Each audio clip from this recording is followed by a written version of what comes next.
Bueno, arrancó.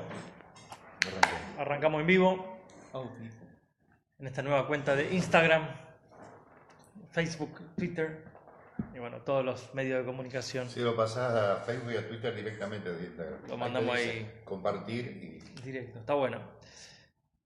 Comenzamos una nueva perashá, Parshat Emor. Parshat Emor, el Kohanim. Vamos a ver un poquito. En realidad,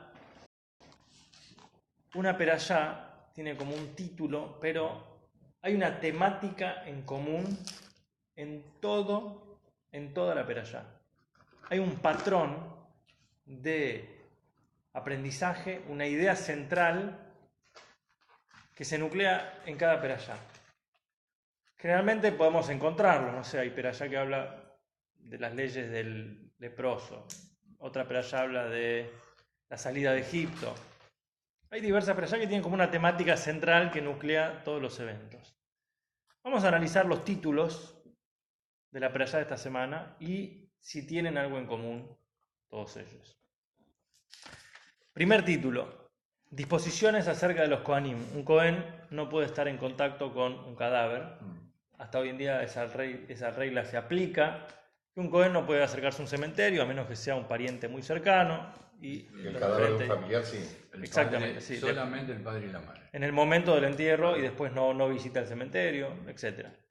Segundo punto que habla la perashá de esta semana, habla de sacerdotes con defectos físicos, que un Kohen tenía que tener unos ciertos parámetros de físicos, el apto físico para poder ser en el servicio como Kohen Gadol, como Kohen y como, digamos, no es que perdía una vez, tenía todos los privilegios de ser Kohen, recibía todos los beneficios, el diezmo, la trumá, la jalá, pero para hacer el servicio propiamente dicho, si tenía ciertos defectos físicos, no era apto.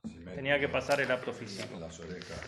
Luego, la pureza de las ofrendas. Acerca de la pureza de las ofrendas tenían que comerse en un estado de pureza y no en un estado de impureza. Esto era una cuestión de diversas leyes que tenían que ver no con una situación de higiene, no con una situación sanitaria, sino con una situación espiritual que al estar uno en contacto con ciertos elementos se convertía en puro, tenía que pasar un proceso de purificación y por lo tanto no estaba apto para en ese momento tener contacto con lo sagrado. El cuarto punto que habla la perashá de esta semana habla de los animales defectuosos. Si un animal tenía cierto defecto físico, no era apto para ser ofrendado en el templo, en el servicio. Tenía ciertos parámetros también veterinarios que hacían al animal propicio o no. El quinto tema que habla la perashá de esta semana habla sobre una mitzvah que es la del corbán de agradecimiento. Si uno quería traer un corbán de agradecimiento, tenía que comerse ese mismo día.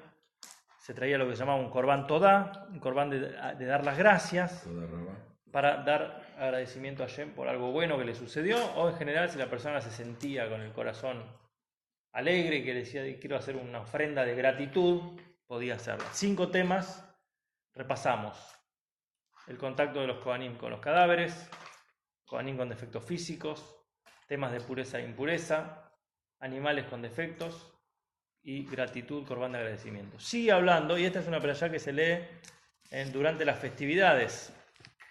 ¿Por qué? Porque habla de las festividades. Shabbat, y empieza en el orden: Pesaj, ofrenda del Omer, cuenta del Omer; Shavuot, Rosh Hashanah, Yom Kippur, Sukkot y Shmini Atzeret.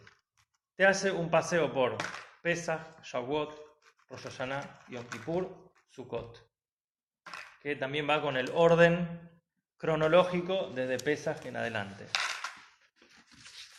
Luego continúa hablando sobre el encendido del candelabro, cuáles eran los horarios del candelabro, el pan de la proposición y la historia de un blasfemo, un hombre que maldijo a Dios, un hombre que se enfrentó a Dios y lo maldijo públicamente y fue un juicio que se llevó a cabo para determinar cuál era la pena que debía llevar ese hombre. Ahí finaliza nuestra perashá. Aparentemente, ¿qué tiene que ver las festividades con los Kohanim, con las ofrendas animales, con el agradecimiento, con blasfemar a Hashem? Aparentemente uno no encuentra el punto en común, uno no encuentra el punto que nuclea todos estos elementos. ¿Cuál es el tema central que toca esta perashá? La vulnerabilidad del ser humano frente a las diferentes situaciones que enfrenta en su vida. La fragilidad del ser frente a las cuestiones que le causan dolor, incertidumbre, sufrimiento, confusión, dudas. Por suerte ninguna de esas cosas la tenemos nosotros. Vamos a ver cuáles son los elementos que generan en la persona, que disparan, que gatillan estas situaciones. El primer elemento que la persona le cuesta entender, le cuesta digerir, comprender, es la muerte. El hombre enfrentándose a la muerte se siente vulnerable, se siente confundido, se siente perdido, no encuentra explicaciones, no encuentra razones. El segundo punto que afecta a la persona es los defectos físicos. Como los Kohanim enfrentaban los defectos físicos, uno no puede entender la vejez, el envejecimiento, la enfermedad y la discapacidad cuando una persona tiene o de nacimiento, la minusvalía, Dios nos permite a personas con capacidades especiales que realmente conmueven a la persona y a los que están alrededor y le generan, obviamente, es algo que la persona tiene presente todo el tiempo, uno de los mayores miedos que la persona enfrenta en su vida. ¿Cuál es el tercero de los elementos? El tema de la pureza y la impureza simboliza cuál es la diferencia entre algo que estaba puro o algo que estaba impuro. ¿Externamente se veía alguna diferencia? No.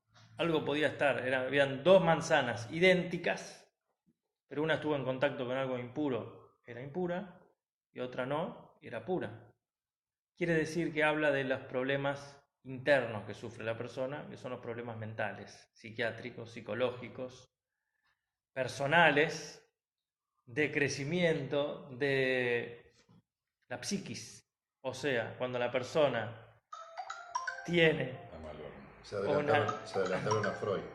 Por supuesto. El punto es cuando la persona externamente se puede ver normal, pero le está pasando por adentro una tormenta, un sufrimiento, un dolor, una dificultad realmente que lo atraviesa, que lo confunde, que no encuentra razones, que no encuentra explicaciones, que no encuentra manera de salir adelante.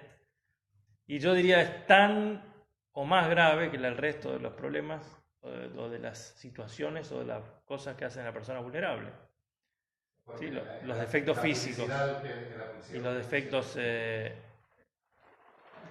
o sea, a la muerte es determinante, pero uno de los mayores problemas o enfrentamientos que sufre la persona es la situación psicológica, la situación de su espíritu, que realmente nos puede llevar años o días o meses de trabajo. Hay discapacidades físicas que son de por vida y esas no tienen solución. Bueno, y las mentales también, muchas veces son terribles y que ocupan gran parte de nuestros gastos en psicólogos, ¿no? Como se diría. Otro de el cuarto elemento que podemos nombrar, habla de los animales con defectos físicos. Y esto quiere decir, cuando una persona quería traer una ofrenda de un animal suyo, encontraba que no era apto, o que tenía un problema, o sea, que su posición física, sus posesiones, sus bienes, venía con defectos. Y esto quiere decir los problemas financieros, económicos que la persona enfrenta todos los días. Cuando vos decís, yo esperaba que este animal me iba a salir bueno, me salió torcido, me salió dificultoso, me salió problemático. Y no hay ni una sola persona que pueda decir, Tenía un geschäft, tenía un estoy negocito. tranquilo de mi vida, no tengo absolutamente ningún problema. Todos enfrentamos dificultades financieras. No conozco a nadie que realmente no lo haya hecho. Puede ser porque sus expectativas son más altas, pero con el sudor de su frente comerás el pan se aplica a el 99% de las personas. Debe haber alguna persona que sabe manejarlo, etcétera, pero ocupa uno de nuestros top 5 de situaciones que enfrentamos, que no sabemos cómo enfrentar, que nos cuesta enfrentar, que nos cuesta hacerle frente. ¿Cuál es el quinto elemento? Hablamos de los problemas frente a la muerte, los problemas frente a la salud, la enfermedad, los problemas internos, psicológicos, los problemas financieros. ¿Qué representaba el corbán de agradecimiento, el sacrificio de dar gracias, que tenía que comerse sí o sí durante ese día? ¿Por qué? Porque uno de los mayores miedos que tiene el ser humano es el miedo a la incertidumbre, el miedo a lo efímero de las cosas. Hoy doy las gracias, mañana no sé qué pasa. Hoy tengo para agradecer, pero mañana no sé qué va a pasar. ¿Qué me deparará el destino? ¿Qué tiene el destino preparado para mí? El maná. Y la persona, por más que tenga las 4 cosas dentro de todo bien, uno de los miedos que tiene dice, vamos y venimos, nada, no somos nada, no sé cómo enfrentar justamente los cambios, los imponderables de la vida. Las situaciones pueden cambiar y al ser humano eso le genera una ansiedad, le genera una angustia existencial de decir, ¿qué pasará mañana? No tengo ni idea. Entonces son los 5 grandes enfrentamientos que la persona atraviesa, cosas que le generan a la persona pensamientos, cosas que le generan a la persona noches sin dormir, cosas que le generan a la persona desarrollo de su psicología, de su sanidad mental y de su bienestar. Alteran el bienestar de la persona. Ahora, ¿cómo hacemos para enfrentarlos? ¿Cómo hacemos para mitigarlos? ¿Cómo hacemos para encontrar respuestas en estos 5 aspectos de la vida? Y cómo esos 5 elementos se encuentran en nuestra Perashá. Cómo la propia Perashá tiene un hilo conductor que nos dice, frente a estos 5 problemas, yo tengo 5 soluciones. Y vamos a analizar entonces las fiestas judías. ¿Cuál es la primera fiesta que cita acá? Pesaj. El concepto de la muerte es algo que la persona lo atraviesa a la persona, trasciende a la persona y lo deja, por lo general, desconcertado. La persona no puede jamás entender el misterio de la muerte porque la muerte es un misterio. El que pueda dar explicaciones a la muerte es un mentiroso, porque no las hay. El que pueda dar respuestas a la fatalidad es un embaucador, porque no hay ninguna respuesta posible, ni siquiera la Perashá trae una respuesta posible. Porque la muerte es fatal, irrumpe, es definitiva y es desconsolante. Ahora, la persona se encuentra en esa situación y no comprende los misterios de la vida y le genera dudas, preguntas, cuestionamientos hacia Dios y hacia la vida y hacia la situación y necesita consuelo. ¿Cómo la persona encuentra consuelo frente a la muerte? Entonces, Pesaj representa nacer, el nacimiento del pueblo judío. El pueblo judío estaba embarazado, era como un feto dentro de otra nación que era Egipto y de repente salió a la libertad, salió a la luz. En Pesaj salimos para, como dice el Pasuk, sacar un pueblo de dentro de otro pueblo. Nació el pueblo judío. Qué mala madre tenía. Empezó a ser un ente propio, es el nacimiento. Entonces, pese a que no es una respuesta a la muerte, es un consuelo a la muerte. Como en una ocasión, no sé si el libro de Job, que habla de una persona que atravesó en su vida los grandes sufrimientos, perdió familia, perdió a sus hijos, y él no encuentra consuelo y cuestiona a Dios todo el tiempo. Y vienen varios amigos a consolarlo y le dicen diferentes explicaciones por qué le pasó lo que le pasó. Y él no encuentra en sus palabras, las refuta y las niega. Y recién en el capítulo 37 del libro del Tanaj de Job, él habla de manera profética por primera vez con Dios, por primera vez con Hashem. Y Hashem empieza la conversación con una pregunta. Y le dice, Efo aita beyas diaretz, ¿dónde estuviste cuando fundé la tierra? La pregunta que Hashem le está haciendo dice así, si vos podés cuestionar la muerte, tenés que poder cuestionar la vida. ¿Dónde estabas cuando fundé la tierra? Si vos podés creer que la muerte es un misterio, pues la vida también lo es. Y si vos podés encontrar preguntas hacia cómo nos morimos, tenés que preguntarte también cómo naciste. ¿A quién le debes la vida? ¿Cómo empezó toda esta historia? ¿Quién la escribió? Y es un misterio no menor que la muerte misma. Entonces, encontrar esa situación genera, cuando una persona sigue adelante y ve la maravilla de lo que es el misterio de estar vivos, y justamente lo pasajero que es la persona que aparece de la nada y también así desaparece, como se dice en la famosa frase que se dice en el cementerio judío, es Hashem toma y Hashem da. Quiere decir, así como no encontramos respuestas a la muerte, también no encontramos respuestas a la vida. No es una respuesta, pero es una manera de seguir adelante. Es una manera de continuar el ciclo de vida. Para entender el ciclo de vida cuando llega a su fin, tenemos que entender que hay un comienzo también, que hay un inicio. Y por eso Pesaj es el nacimiento. El segundo enfrentamiento de la persona es lo físico, la salud. Los diferentes pueblos que son los mayores representantes de lo que es la cultura occidental, los griegos, los romanos después, tenían políticas contra las personas que tenían deficiencias físicas muy crueles para nuestra época. Para esa época era lo más natural del mundo, que si alguien nacía con cierto defecto físico, lo tiraban por el barranco, lo dejaban ahí, lo abandonaban a su suerte.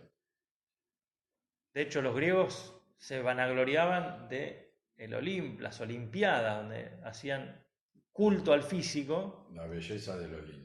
Y correr desnudos y hacer Olimpiadas, y el cuerpo era todo, la finalidad de los helenistas, el hedonismo, dar los placeres al cuerpo, que incluso tiene un impacto enorme en la sociedad actual.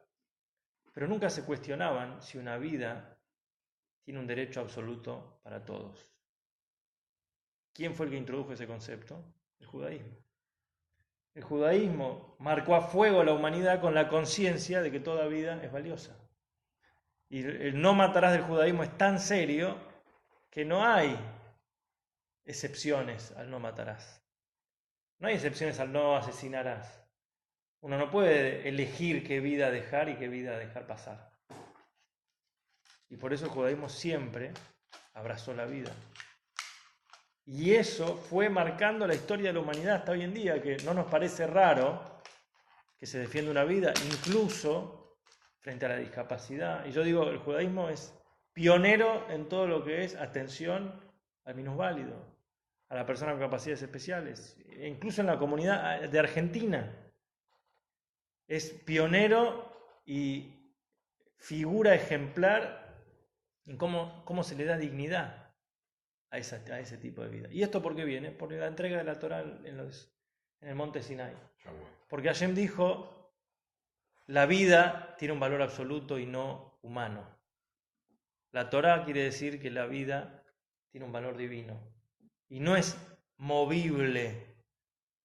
Y que incluso hace 70 años vino un grupo de personas muy pensantes y muy cultas y trató de eliminar una raza entera de la historia de la humanidad. justificándolo con todo tipo de explicaciones racionales. Pero ¿cuál es el freno a eso? La Torá dice no matarás. No hay manera de justificar eso.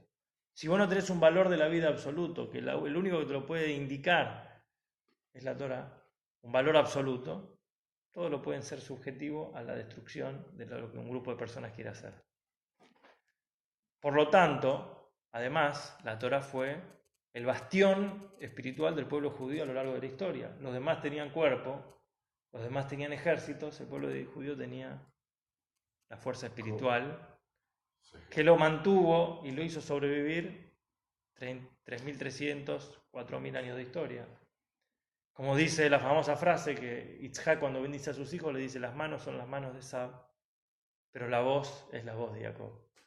Queriendo decir la prevalecencia del espíritu sobre la materia. Que esto viene explicitado en Shavuot, la entrega de la Torá, el refinamiento espiritual. Entonces, ante los defectos físicos, incluso como uno puede ver, hay gente de 95 años, 94 años que está más viva que algunos que tienen 20. Pues sí, ¿cómo puede ser? Se levanta, va, viene, se mueve, activa. O la fuerza de combatir por la vida que tiene una persona que está con dolencias físicas o está mermado físicamente. Cuando uno, Dios lo permita, visita a veces un hospital o lo que sea, te dicen, los médicos dijeron que ya no tenía chance, que no tenía... Vos ves que se aferra a la vida y sale adelante y vuelve a levantarse. Eso no es explicable físicamente, eso es un valor del espíritu. El tercer punto es la cuestión de los problemas mentales. Viene Rosh Hashanah, es el año nuevo. Rosh Hashanah no es, como muchos piensan, el día del aniversario de la creación del mundo, no es el día 1 de la humanidad. En realidad es el día 6, porque es la creación, el cumpleaños de Adán y Eva. Ahora, hay algo muy interesante. Decimos que Adán y Eva fueron creados por Dios, fueron hechos a imagen y semejanza de Hashem. Ahora tengo una pregunta muy sencilla, pero al mismo tiempo muy profunda. Si fueron creados a imagen y semejanza de Dios, ¿pero acaso no decimos que Dios no tiene imagen? ¿Que Dios no tiene forma? Entonces, ¿cómo decimos que fueron creados a imagen y semejanza? Hay varias respuestas sobre esto, pero hay una respuesta que es simple y alucinante. Dice, justamente el ser humano fue creado a imagen y semejanza de Dios porque no tiene ninguna imagen y semejanza. Así como Dios es infinito, la persona nunca puede encasillarse definitivamente en un modelo, en un concepto. La persona puede cambiar. Entonces, estos problemas internos que atraviesa la persona los puede superar renovándose, haciendo borrón y cuenta nueva. Cuando uno está desesperado, angustiado, ahogado en un vaso de agua, pero de repente o cambia la situación o cambia él mismo, pues es una persona nueva. Cambió, te renovaste, cambiaste. Y la persona tiene la capacidad sorprendente de superarse. Una vez se dice, este tipo no tiene salvación, no tiene remedio. Y vaya que a veces vos ves y decís, mirá cómo se redimió, mirá cómo se cambió.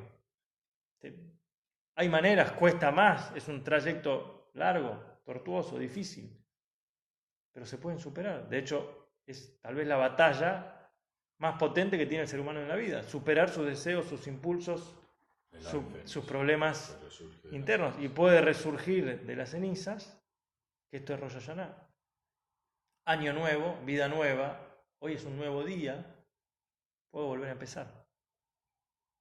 Y esto es la respuesta, el approach, la manera de encarar a los problemas. No digo que es una respuesta, pero es un aliciente, esto es un cambio de paradigma, es mirar las cosas de otro modo. Uno está en estado de desesperación, decir, espera, la persona siempre va a poder cambiar.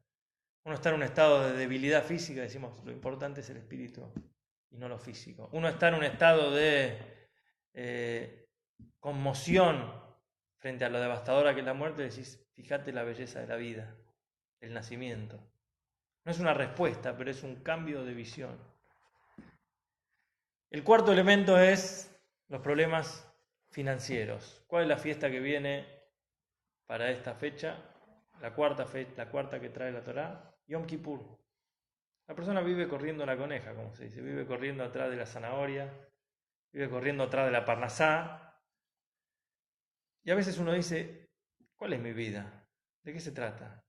Estoy todo el día corriendo atrás de la guita, estoy todo el día, me duele la cabeza, me duele, estoy, un día, el otro, me rebotó el cheque, la inflación, los problemas, todos los días lo mismo, 8 horas por día tengo que trabajar, 12 horas por día tengo que trabajar, 14 horas por día tengo que trabajar. Una hipótesis. No tengo vida, la gente dice, no tenés vida, estás solamente en laburo. Y de repente hay un día al año que somos como ángeles. No comemos, no precisamos comer, no precisamos tomar, estamos vestidos completamente de blanco, consagrado a la espiritualidad. La mayoría de las personas que conozco que a veces no cumplen muy poco, observan muy poco de su judaísmo, Yom Kippur cierran el negocio. Quiere decir que un día al año es para demostrar que lo prioritario no es lo material, sino lo espiritual. Que en realidad no somos animales en la selva, sino que somos parecidos a los ángeles. Que tenemos otros valores, que lo físico, que lo material no es lo principal en nuestra vida. Que podemos prescindir de comer, de tomar, de trabajar, de bañarnos y podemos consagrarnos a nuestra alma, a nuestro espíritu. Que esto es Yom Kippur. Entonces, cuando vos te agarre una duda, vos decís, no, espera, hay un día al año que podés hacerlo otros días, o podés, a partir de Yom Kippur, acomodar tus prioridades. Es decir, ¿qué soy? ¿Comer y tomar, eso es toda mi vida? No. Hay un valor agregado, que es el valor espiritual, el valor profundo. A partir de ahí en adelante, organizar la vida de otra manera, con otros valores, con otras prioridades. El quinto elemento es la incertidumbre. Cuando uno mira las cosas y dice, ¿quién me da seguridad a mí? ¿Quién me va a dar seguridad? Hay que comer la frase, no sé, seguro no vino y el otro llegó tarde. Lo metieron preso. Está preso. Seguro está preso. Uno a veces construye. La mayoría de las cosas que el ser humano hace no son para hoy. Más allá del desierto donde la gente comía el maná, la gente le gusta acumular. ¿Qué pasará mañana? Me armo un búnker nuclear donde lo abastezco con comida para 2 años, con agua potable, en el peor de los casos, con armas bajo tierra, lleno la alacena. O tengo una cuentita de ahorros, donde pongo ahí el canuto, donde voy poniendo los dólares, para ver qué pasará mañana. El Pirkei Avot nos dice algo sorprendente. Marbe Nehasim, Marbe Daga. El que aumenta bienes, aumenta preocupaciones. No, pues al revés. El que aumenta bienes, disminuye las preocupaciones. Aparentemente, si vos estás con una cuenta en Suiza, con una cuenta en tal lado, tendrías que estar más tranquilo. Pero a ver, yo conozco mucha gente de negocios que acumuló lo suficiente como para no tener que trabajar más en su vida. Los ves más preocupados que... ¿Qué dice? ¿Cuál es la fiesta que viene? Sukkot. El mensaje está claro. Salí de tu casa de 4 paredes, de techo, de losa, y de... ¿Vos pensás que la seguridad va a venir con un ladrillo más, con un ladrillo menos?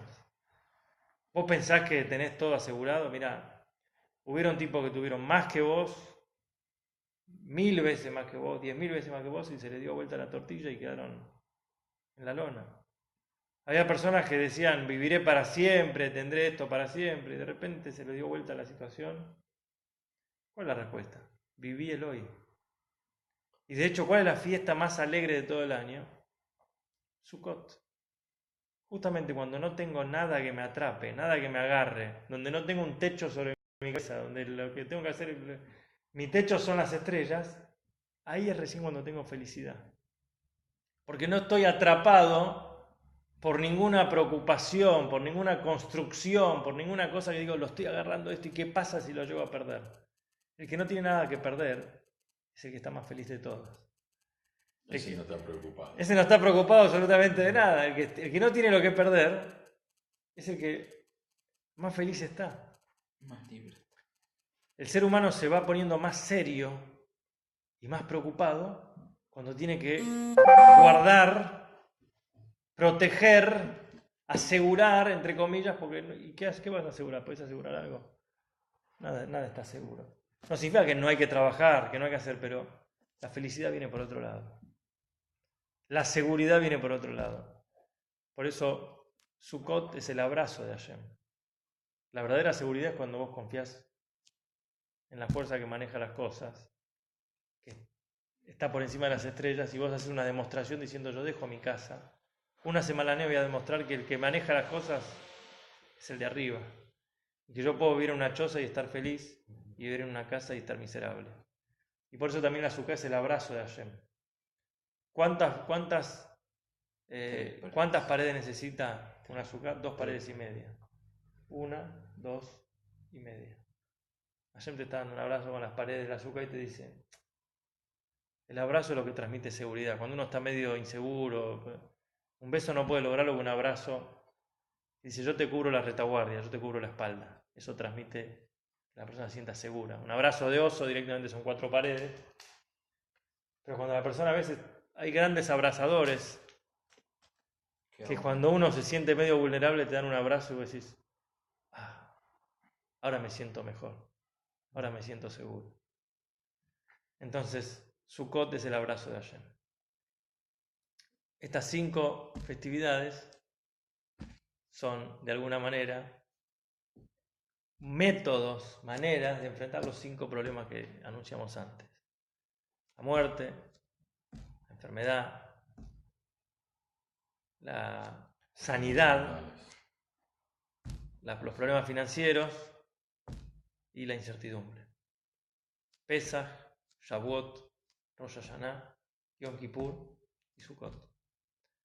Cuando la persona logra incorporar estos conceptos en su vida, pasa de vivir en oscuridad a vivir en la luz, vivir iluminado, vivir con luz y calor, que esto que es el encendido de la menorá. La noche se puede convertir en día, Vayerev, Vayiboker. A esa oscuridad que la persona puede vivir, si vos tenés los elementos, lo vas a poder iluminar. En vez de vivir una vida amargado, puedes vivir una vida lumínica, una vida luminosa. El otro de los conceptos que hablaba era sobre este hombre que enfrentó a Dios. Enfrentó a Hashem. Pero ¿qué es lo que pasa? Cuando la persona examina estas 5 fragilidades humanas, le puede agarrar bronca. Y dice, no tengo control de absolutamente nada. El monstruo grande y pisa fuerte, que es Dios, que es Hashem, en un día al otro me puede dar vuelta las cosas, mi vida, mi salud, mi sustento, mi sanidad, mi incertidumbre. Y uno se genera una tensión de poderes. Uno dice, déjame algo, déjame vivir. Y más cuando uno enfrenta una situación compleja y se enoja. Y la expresión de este hombre fue manifestar ese enojo y decirle, insultarlo. Pero ¿cuál es el error de este hombre? El hombre tenía un corazón de piedra y este hombre no se dio cuenta que Hashem no está en el cielo.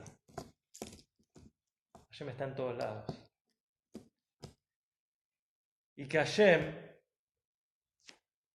no es un dedo acusador que está arriba y yo estoy abajo. Hashem es todo y todo es Hashem. Y la persona no está fuera de Hashem y Hashem no está fuera de la persona. y que la única realidad visible es Hashem mismo. Entonces, cuando vos te pones con el corazón de piedra y no dejás que la cosa fluya, darte cuenta que en realidad todo lo que está sucediendo, todo lo que existe, toda la materia y lo espiritual no es otra cosa más allá de Hashem, y que no hay una lucha de dos poderes, sino que vos sos una expresión, vos sos una parte, vos sos un fragmento nada más, pero no dividido, sino que en tu realidad es ahí donde está Hashem, y Hashem es la realidad de tu realidad, y se encuentra en cada elemento. Entonces, la respuesta a esto es, hay que dejar fluir, no ser de piedra, sino que saber que Hashem está dentro del corazón de cada uno. A veces uno lo pone a Hashem en una distancia geográfica. Somos humanos, tenemos límites, entonces decimos Hashem allá y yo acá. Lo que le hace falta descubrir, para no insultar, es decir, no es yo acá y él allá. Él es yo, él está en mí. Y yo no soy otra cosa que él, de alguna manera, una expresión de abrir. Cuando uno abre el corazón, puede hacer que ese sentimiento pase a la persona, atraviese a la persona y le va a dar obviamente calma, tranquilidad, bienestar para enfrentar todo lo que tenga que enfrentar en su vida. Que bueno, de esta manera se conectan, me parece, todos los puntos que vimos en la Perashá y nos dejan un mensaje también de cómo vivir y cómo llevar adelante nuestra vida, acomodando los conceptos, no quejándonos, poniendo las prioridades como hay que ponerlas y dándonos una perspectiva un poco más amplia, más consciente, con una mayor toma de conciencia de las cuestiones de nuestra vida. ¿Cómo se hace esto? Finalizar.